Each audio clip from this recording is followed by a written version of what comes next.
everyone. Welcome to the 90% draft meeting for the Solid Waste Management Plan update. Thank you for being here. My name is Megan Ressler, and I'm a program analyst for DPW's Office of Waste Diversion, and also a project lead for the 10-year Solid Waste Management Plan. Before we get started, I'd like to highlight meeting accessibility. French interpretation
So what is the plan?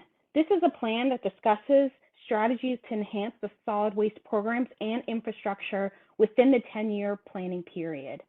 This is a regulatory-driven plan. Therefore, the plan's content and format follow guidelines set forth by the state of Maryland and will be submitted to the Maryland Department of the Environment. To give you a little overview of the different sections that are within the plan, Section 1 overviews the goals, the city structures, and regulatory guidelines. Section 2 includes background information, including population, zoning requirements, and background information on facilities. The third is an overview of the existing system within the city. Section 4 is an assessment of needs and constraints. And Section 5 includes a plan of action to achieve goals within the 10-year planning period. And the sources of information. This includes information from city plans, such as the Less Waste, Better Baltimore Plan, Sustainability Plan, the City Zero Waste Plan, and the Climate Action Plan, to name a few. There's also historical data, tonnage reports, and regulatory guidelines. One of the most important one, which is something that we're hoping to get today, is public input. It's crucial that we receive this feedback, and we are looking forward to hearing about your priorities and goals during the 10-year period. To just go over the different stages that the plan is broken into, you'll notice there are 4. There was a 60% draft, which contained a draft of sections 1 through 4 and had a public meeting associated with it. The 90% draft is the current draft phase we are in. It was a draft that was completed with feedback from the 60% draft that was considered. It is a draft of sections 1 through 5, and this meeting today is the public meeting associated with it. We will also have a 99% draft where the plan and supporting documents will be completed with feedback from the 90% draft considered. There will also be a public meeting and a public pre-final meeting associated with sections 1 through 5 of this meeting.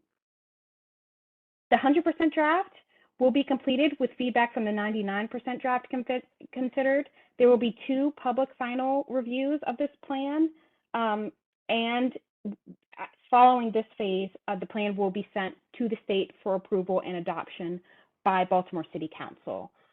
So just to get into the public meetings, into a little bit more detail. So we had the 60% meeting in February. This is the 90% meeting.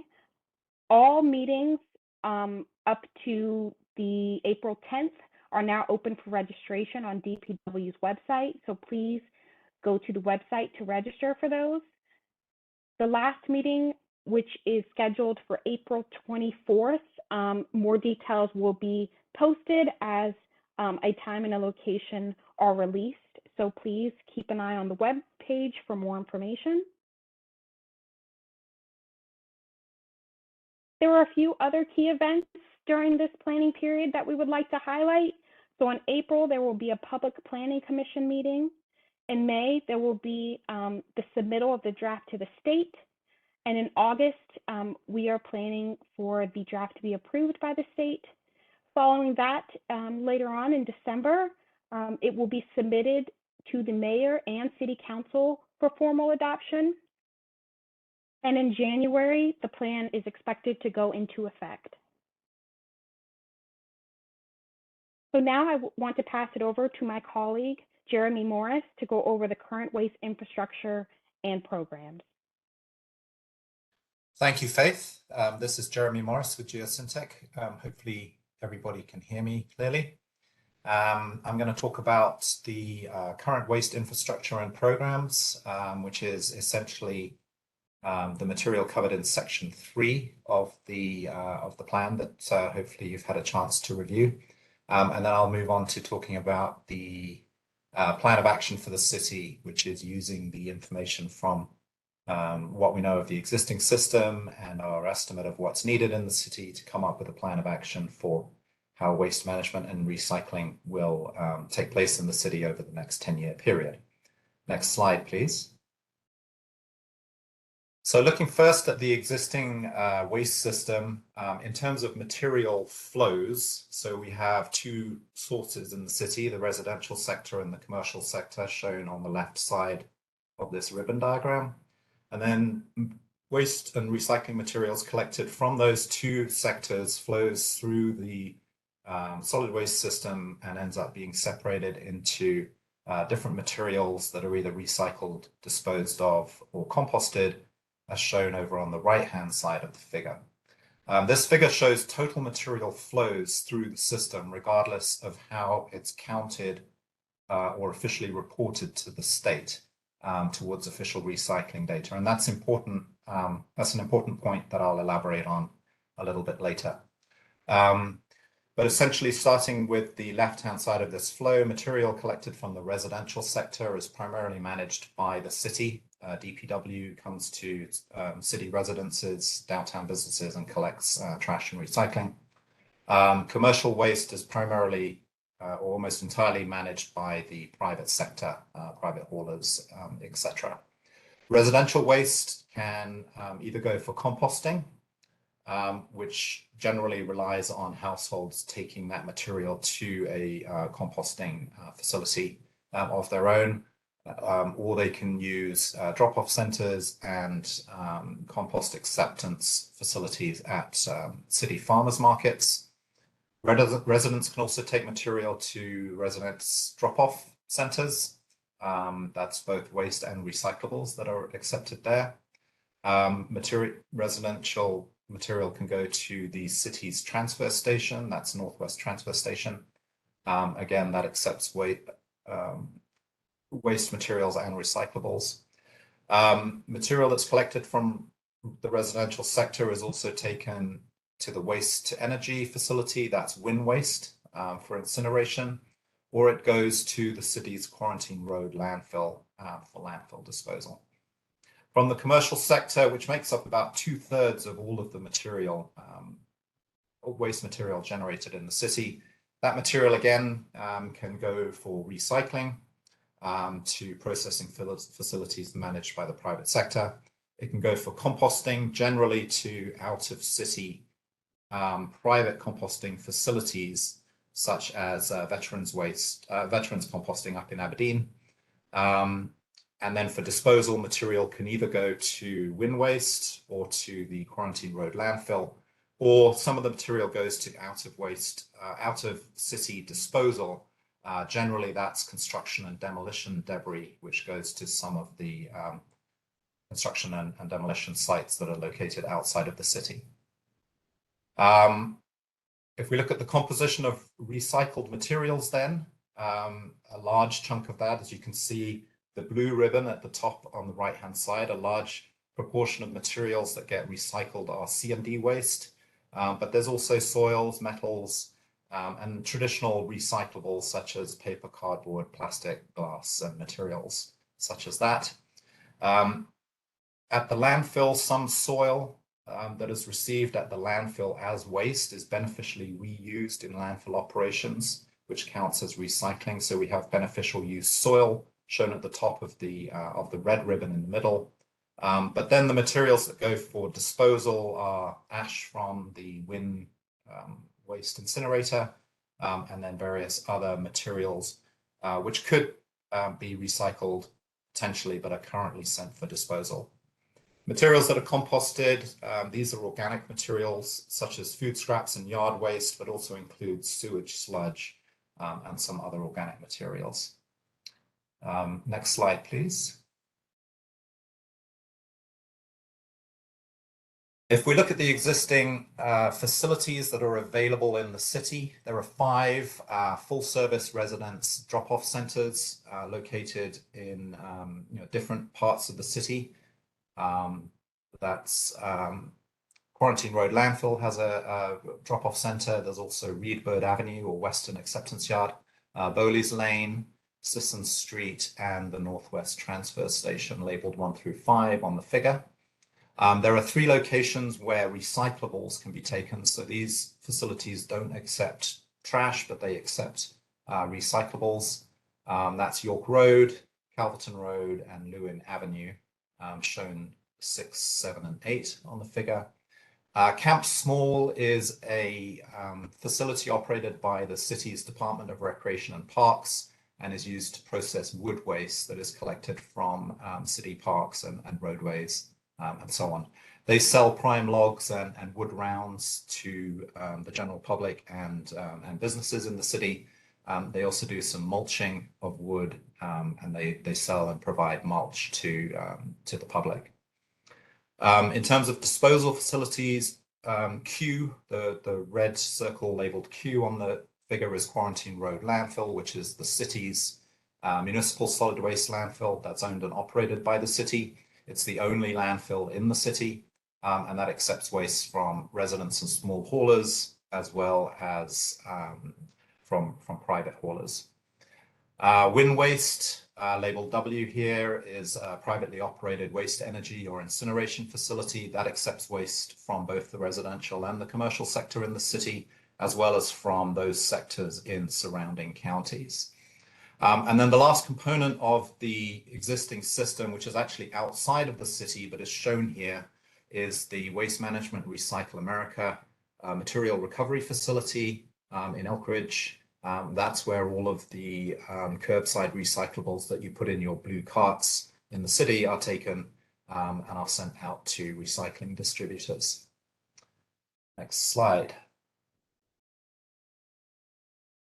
If you look at the city or DPW's existing recycling and diversion efforts, we can really divide these into three main categories, looking initially at the source reduction and diversion initiatives, which are those initiatives that the city puts in place to try and stop waste being generated in the first place. So, very important, because stopping waste getting generated is much more efficient and cost effective than handling and recycling waste that has been generated. Some examples shown here are the polystyrene ban, the plastic bag bans that the city has in place, which are meant to limit single-use items.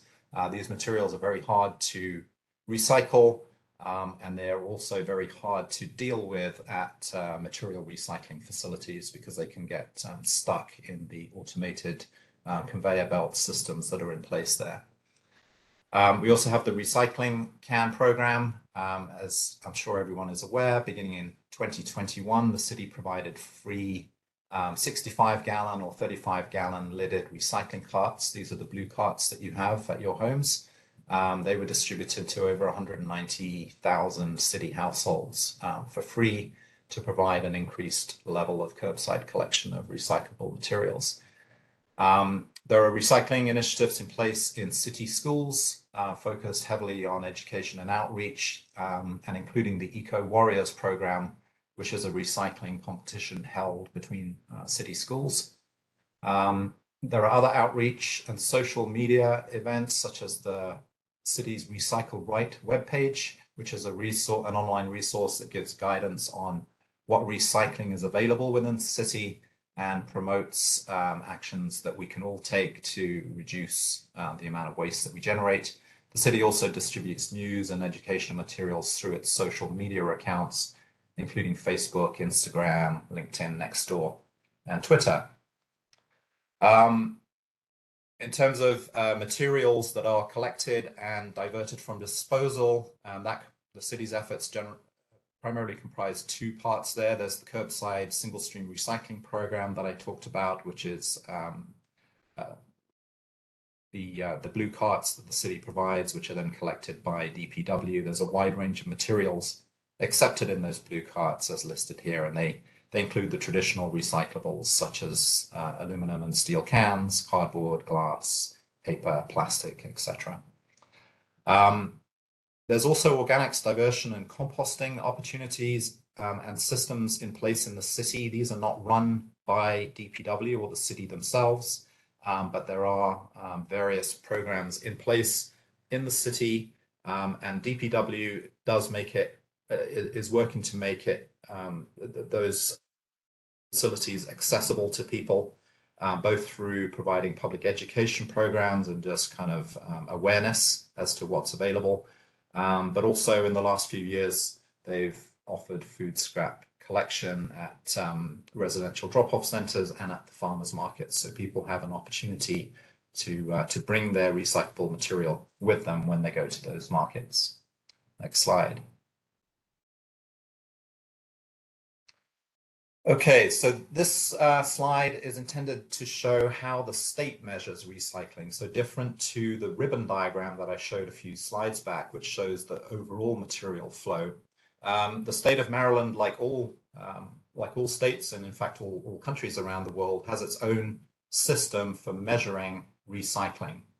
In Maryland, we have what's called the Maryland Recycling Act, or MRA, as shown here. And the Maryland Department of the Environment divides materials into those considered under the MRA and those that are not considered under the MRA. And there's some justification in state publications as to why different materials are or are not included in that.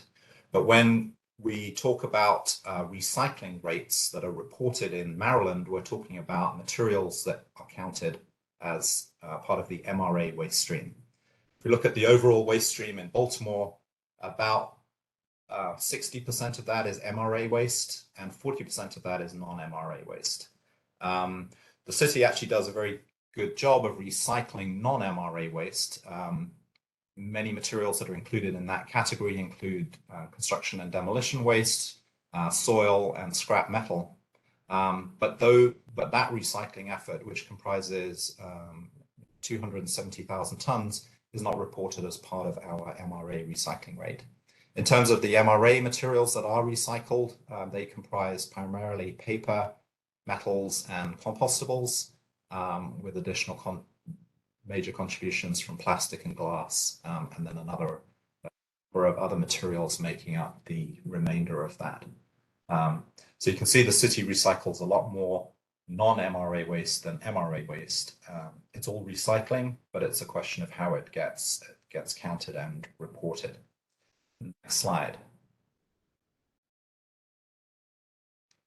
So this figure just provides some numerical values to the recycling rates that we've shown graphically so far.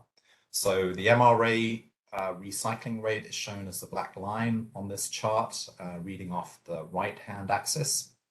And then the stacked bar chart with the colored bands indicates the composition of the materials that are recovered in tons, as read off the left-hand axis. And we should note that the state requires a minimum 35% recycling rate for a jurisdiction such as Baltimore City. So the city has not achieved that in the past 10 years, but part of the one of the main goals for this solid waste management plan that is being prepared now is to put together a plan of action to achieve that minimum 35% recycling and hopefully exceed that. If we look at the data, we can see that we had a large drop in the MRA recycling rate between 2012 and 2013.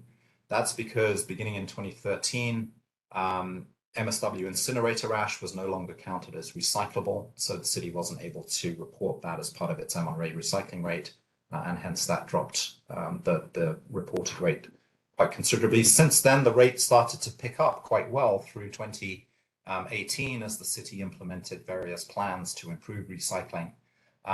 But beginning with the COVID pandemic, the city had to reduce the recycling services that it was able to provide, and the recycling rate has subsequently taken a hit. The city is hoping and working on getting the recycling services back up to full capacity, such that we are hoping and expecting the MRA rate to pick up pretty soon. I think the data for 2021 and 2022, which is not officially published yet, but is in the works, is showing a bit of an uptick in the recycling rate, which is good to see. Next slide. So the long-term goals for the city, as outlined in this and other plans, are to achieve very high rates of diversion of food waste, yard waste, traditional recyclables, the material that goes in our blue carts, and construction and demolition debris. What we show here is, and those goals come primarily from documents such as the Baltimore Food Waste Recovery Strategy, the Baltimore Sustainability Plan, and the Less Waste, Better Baltimore Plan that was prepared for the city a couple of years ago. Note these are long-term plans, and it's going to take some time to achieve them, but the goal of any planning documents such as this solid waste management plan is to outline the systems and the approach that we're going to take in order to achieve those goals. The column here that shows the 2020 diversion rate, that's the last set of published values that we have for the city, shows where we are relative to meeting the goal. So if the text is in red, that means we're not meeting it. If it's in green, it means we are. So specific areas where we know we can make significant improvement obviously are in the recycling, composting, that is, of organic material, food waste and yard waste, and then doing a better job with recycling traditional recyclables. Next slide. So, that's a snapshot of the existing system in the city and what the goals are for improving that system. So if we now look at the plan of action that we're putting together as part of this plan in section 5 of the plan, the plan to improve waste and recycling collection from the perspective of recycling is really focused around education and outreach efforts, changing the behaviors of all residents and businesses within the city to think more about recycling as opposed to waste disposal, changing our recycling habits and promoting waste diversion that way. We also have efforts to support legislation at both the city and state level that will improve waste diversion and source reduction, such as EPR laws, that is employer extended producer responsibility laws, where people that generate waste have more responsibility for how that waste gets disposed of or recycled, rather than having it all be placed on consumers or waste collection entities such as DPW. In terms of trash, again, education and outreach are going to be major efforts that we work with there, such as improving the equipment that's available. A big problem that DPW is facing is retaining drivers and other workers in the solid waste management sector, and so we need to do a better job in that regard. And then on the illegal dumping and littering front, major improvements are needed in the city in that regard to engage the local community again to change habits, reduce littering, and improve reporting of illegal dumping. And then also we need efforts to support vulnerable communities, those that are being dumped on, so that we can give everybody an equal opportunity to live in a clean and litter-free city. Next slide. Specific opportunities to divert organic waste. We saw that we're falling well short of the city's goals of 90+% diversion of organics. The strategy here is to consult the existing resources that we have. The Baltimore Food Waste and Recovery Strategy provides several ideas and identifies many opportunities for how we can reduce food waste. So we're going to use that as a primary resource, and it can serve as the basis for education and outreach programs, community engagement, etc. In terms of increasing organics diversion efforts, the city is pledging to provide encouragement and support to existing and new proposals for backyard and community scale composting operations. Again, helping with education and outreach to change people's behaviors with regard to starting to separate out organic materials at the source and sending them for either backyard composting themselves or sending them to a community scale composting project. And then another big initiative that the city is working on is offering community workshops and training. Next slide.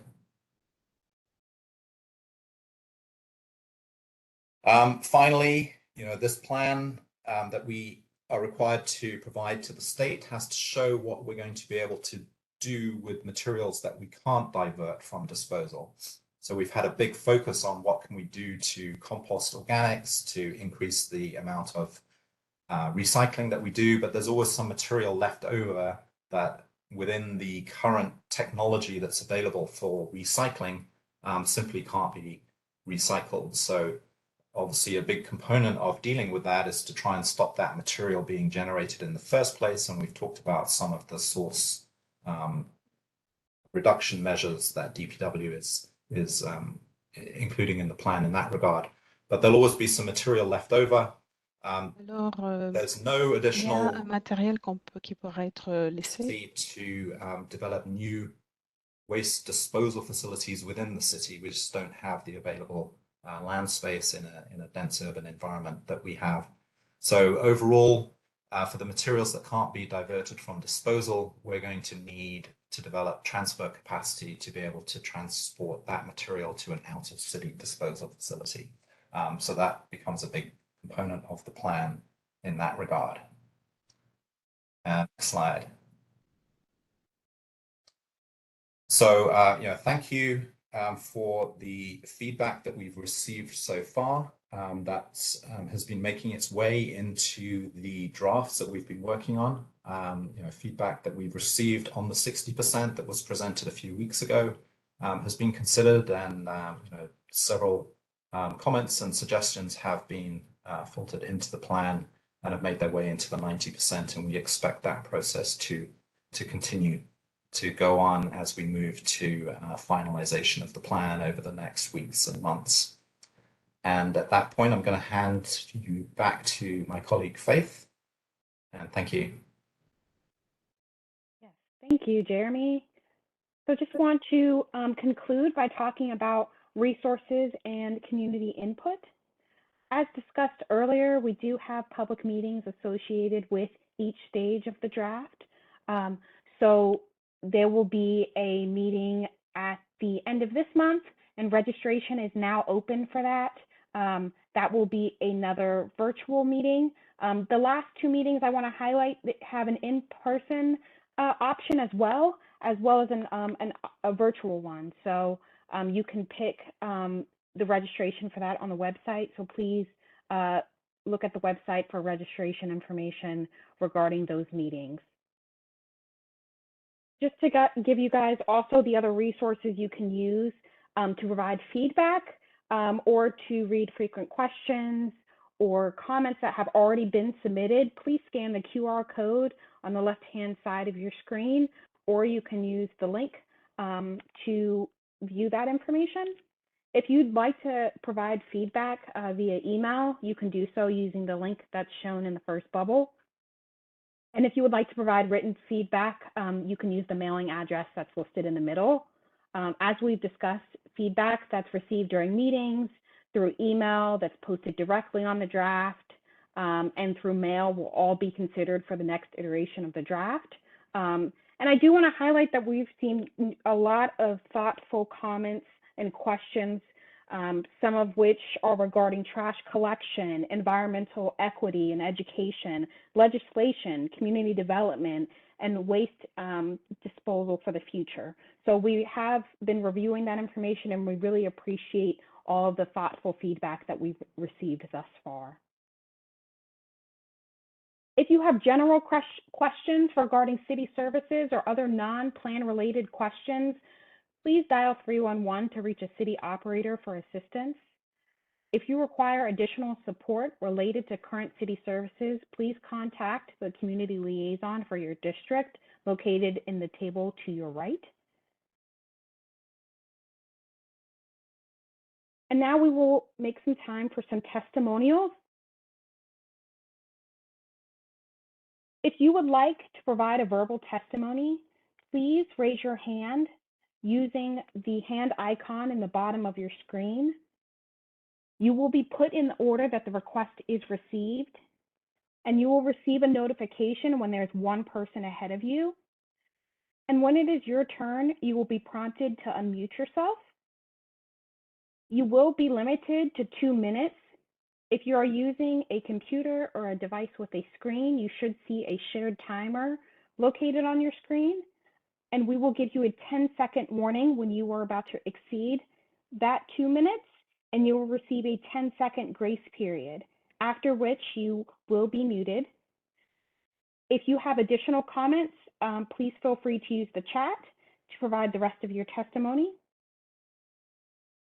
And if you are dialing in this afternoon, please *3 to raise your hand. We will notify you using the first 6 digits of your call-in number when it is your turn to speak. And you will receive a prompt to unmute yourself when it is your turn using the *6 button on your device.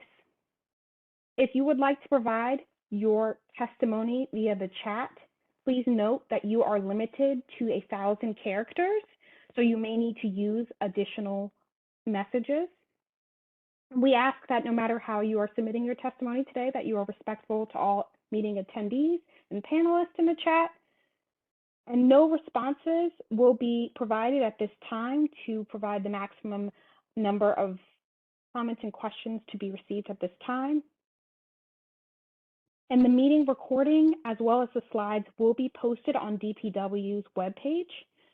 And if you have logistical questions, please feel free to use the chat, and a member from DPW will respond within the chat. So at this time, I will turn things over to Amanda with Gavin, who will facilitate the testimonial portion of the afternoon. Thank you, Faith. And we already have our first hand raised. Dante Swinton, I'm going to request to unmute you. When you begin speaking, I will start the timer. The request has been sent. I appreciate this webinar. I wanted to provide a few comments to it. I think that in those graphs, waste to energy is a generous terminology for the incinerator, and I don't believe it should be viewed in the plan in such a fashion, especially when the energy output is minimal. It is a trash incinerator first, a contributor to one of the downtown steam loops second, and then an energy contributor in that order. And I think that the city language should reflect that. Wind Waste also receives a small portion of its waste from other states in addition to the surrounding counties. So I think we need to be as accurate as possible as to who is using that facility. The city received a number of submissions, I believe from their RFI in 2021 about waste reduction, including from different companies that could actually manage the organic stream without the city having to foot the bill for the capital costs. And so I do think that should be underscored. The current approach that we have to waste collection doesn't really set the city up to move towards zero waste, since we are currently with weekly pickup of trash and every other week for recycling, when it should actually be weekly pickup of organics and recycling and every other week for any remaining waste. I think the engagement of DPW workers on why we need to move towards zero waste needs to be a part of this plan, as well as getting input from them on how to maximize diversion, create jobs, make collection safer, and beyond. We also cannot lean on maintaining the use of the trash incinerator to 2031. We are really stretching it when it's almost 40 years old, and it is likely to have even more issues as we get closer and closer to 2030. So it also doesn't show really any urgency on behalf of the city to move from the city's largest air polluter, considering it contributes over 30% of the stationary pollution sources in Baltimore City. And I think we need to go in a different direction. So those will be my comments for today. But again, I do believe we need to underscore the truth of where wind waste is and how it is fitting in the city's solid waste plan, and that it is an incinerator first and waste to energy third. Thank you. Thank you. Up next in the queue is Greg Sawtell. Greg, I'm sending a request to unmute you. When you begin speaking, your time will start. Greg Sawtell, co-president of the Community of Curtis Bay Association in South Baltimore. We just want to say that we appreciate some of the major steps forward that are represented in the plan as currently drafted, most notably the commitment to develop in-city options at scale for organics diversion to get as much of the organics and food waste out of the waste stream as possible. It's a benefit for climate, it's a benefit for local jobs, health, and environment. Likewise, though, our main recommendations at this point are to see that we have a similar commitment to the range of infrastructure that we still need, both local, city level, and regional. So specifically construction and demolition, recycling infrastructure, additional recycling and reuse infrastructure, and adding many of those pieces together into a regional zero waste resource recovery park. And what we need specifically in the plan is to see each of those pieces identified that really add up to a comprehensive solution to our infrastructure needs in the form of a bridge strategy that will include a small amount of out-of-town transfer temporarily, but whose need for such decreases as we build up the diversion infrastructure. And what we need is to see that costed out. And as residents, we need to see at different levels of political prioritization, how quickly can we move this transition? So we need an intentional bridge strategy that covers all the bases of materials we can divert, and then what's left to do out-of-town transfer.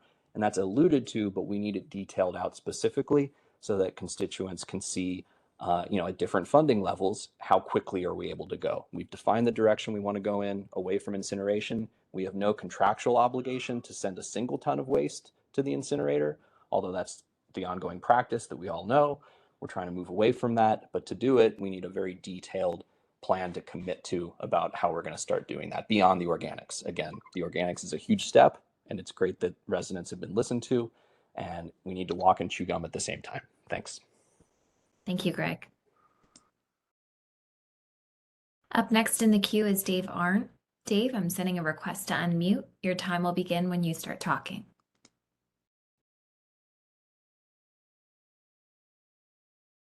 Hello, this is Dave Arndt. Can you hear me? Yes. Okay. So what I would like to see as we develop a plan is to really have tangible goals that are measurable. And what I mean by tangible goals is things out there like we are going to stop using the incineration by, let's pick a date and say 2028, and then the plan develops around that goal rather than just having goals that are really unmeasurable. Then the plan becomes really kind of squishy. So let's just put out real goals that we can measure and develop strategies and tactics that are going to make us complete the goals that we're putting out there. So we know that we got to get rid of incineration. Let's say by 2028, we are done with incineration, and let's build the plan to make that happen, build the tactical elements that we need to do to put that together. And the same thing for his composting. Let's have a plan that by 2028, we're going to have composting pickup at every residence once a week. Let's then build the plan to make sure that we can implement that. So let's make the plan, have goals that are measurable, and then develop the plan and tactics to fit those measurements. Thank you. Thank you, Dave.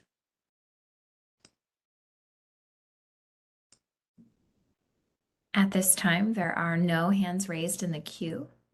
If you would like your testimony to be recorded, please raise your hand. If you are dialed in, you can raise your hand by pressing *3. When you are called on to unmute, you would press *6. Jennifer has raised her hand. Jennifer, I'm sending a request to unmute you. When you start talking, your time begins. The request has been sent. I'm the Maryland coordinator with Clean Water Action, and I'm a resident of McElderry Park in East Baltimore. I want to echo a lot of what's been said in the public comments so far. We really need to see this plan, and in the city in general, a detailed, tactical, and aggressive plan for the steps that we need to reduce the waste that's incinerated or landfilled. And in the context of the SWMP, this might mean detailing the steps the city will take to develop this plan, specifically with the detailed cost, location, and other aspects of the infrastructure that we need. And there's a similar process happening just to the south. The Zero Waste DC plan is ongoing. The final report of it should be released sometime this spring. And its detailed and ambitious goal is to divert 80% of DC's waste away from landfills and incinerators by 2032. That's the ambition that we need to have here in Baltimore, and we need to put the resources into getting the aggressive, specific, and tactical details in order to do that. I also want to talk about something a little more nitpicky. This was brought up at the last public meeting and has not been addressed. The SWMP in a couple of places references using a 5 percentage point bump to the city's recycling rates just by using the trash incinerator. That's outdated. Legislation that was passed in 2021 repealed the authority of local governments to use that 5 percentage point bump to recycling rates for using the trash incinerator. I can put information about that in the chat and in text, but that is just flatly factually inaccurate and cannot remain in the plan. Thank you. Thank you, Jennifer. Next up in the queue is For My City. Sending you a request to unmute now.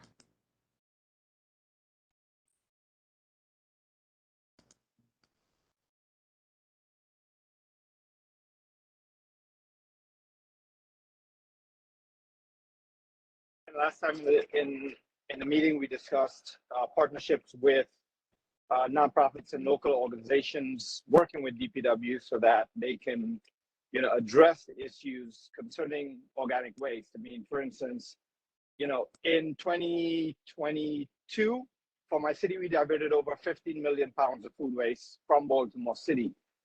Again, those numbers are not reflected in DPW's numbers because we don't have a partnership with them. And right now, we are working with organizations like the incinerator, where I hear a lot of people bring that topic up right now, but they're working on food scrap reduction and partnering with us to, collect over 560,000 pounds of food scraps in the next 3 months. So these things are happening, but we need DPW to have a connection with the organizations that are doing this type of work in the community right now, and not feel like they're the only ones responsible.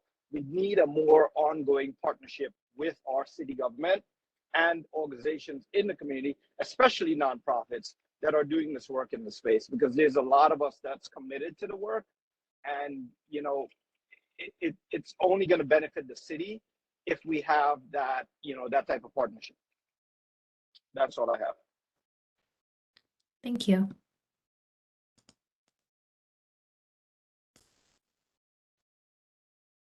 At this time, there are no hands raised in the queue. If you would like to record a testimony, please raise your hand.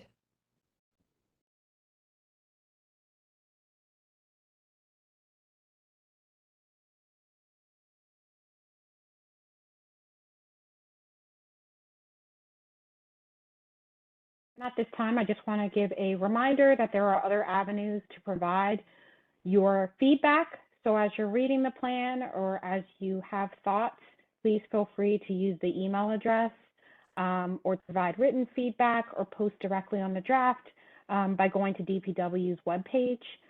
Please note that comments from this meeting and from throughout the other avenues that we are collecting feedback from will be posted on DPW's webpage.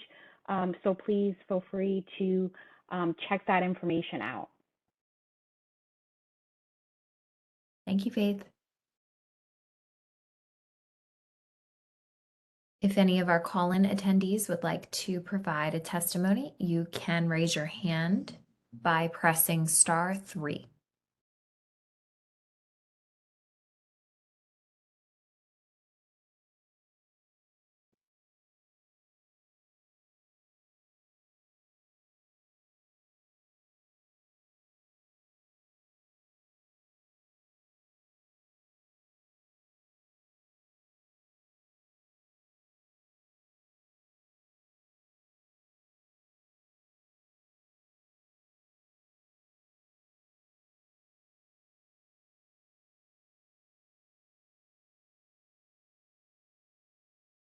Mary Hughes, your hand is raised. I'm sending a request to unmute you. You'll have 2 minutes when you unmute and begin talking. Good afternoon. Just one thing I wanted to mention, the plan. I think everyone else has already said this, but there's no details as of yet. I would be curious as to how you plan on educating the public, the details there. I would be curious as to the incentives that you're going to give the DPW workers I would be curious as to why there is such a problem with employment with DPW, how we're going to overcome that.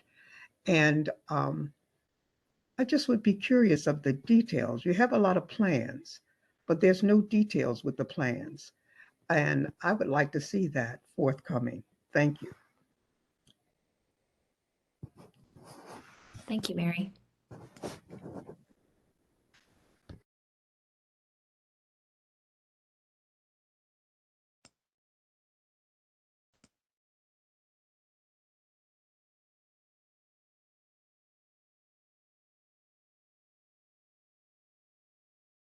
Please raise your hand if you would like to provide a testimony.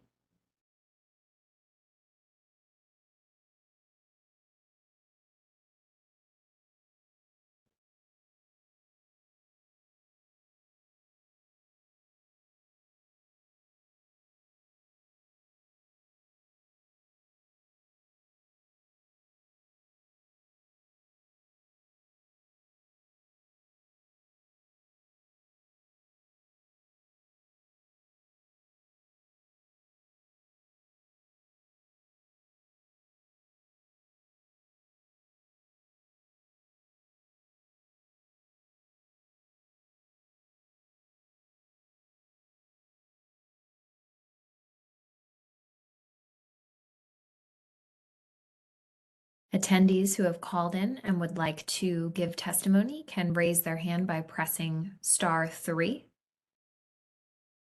You can then unmute by pressing *6. Attendees using a web platform can raise their hand for a 2-minute testimony.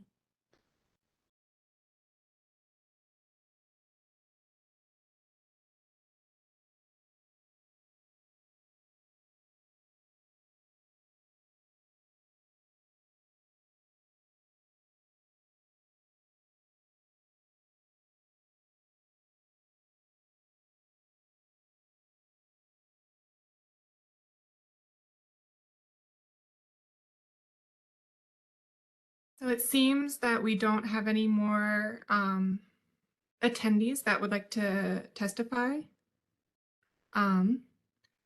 Because we have no more testimonies, we can go ahead and end the meeting early. I want to thank everyone for attending this meeting and also for all of your thoughtful comments. Our next meeting is March 27th at 6 p.m. and it will also be through WebEx. You can register on our webpage. I just dropped the webpage in the chat.